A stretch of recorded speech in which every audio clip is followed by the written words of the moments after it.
Hello, അവൻ പതിയെ പറഞ്ഞു. ഒരാൾ വിളിച്ചാൽ അയാളെ തിരിച്ചു വിളിക്കാനുള്ള മര്യാദ പോലെ നിനക്കില്ലേ? നിനക്കെന്താ ചെവി കേൾക്കില്ലേ? കേൾക്കുന്നുണ്ട് സാർ. പിന്നെന്താ മറുപടി തരാത്തെ? അത് അത് പിന്നെ കാരണം എന്തുത്തരം പറയണമെന്നറിയാതെ നിന്നു. സത്യത്തിൽ ശിവ എന്താണ് ചോദിച്ചതെന്ന് പോലും അവൾ കേട്ടിരുന്നില്ല. നീ നാളെ മുതൽ ഓഫീസിൽ വരില്ലേ? ശിവ ചോദിച്ചു. ഇല്ല സാർ. അതെന്താ വരാത്തെ? എനിക്ക് വയ്യ, കുറച്ച് ദിവസം ലീവ് വേണം.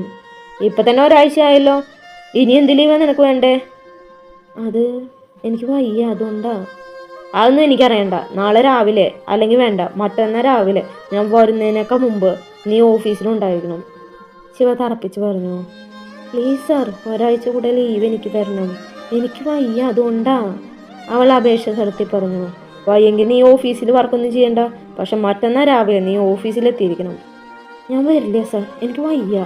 അവ വീണ്ടും അത് തന്നെ പറഞ്ഞു.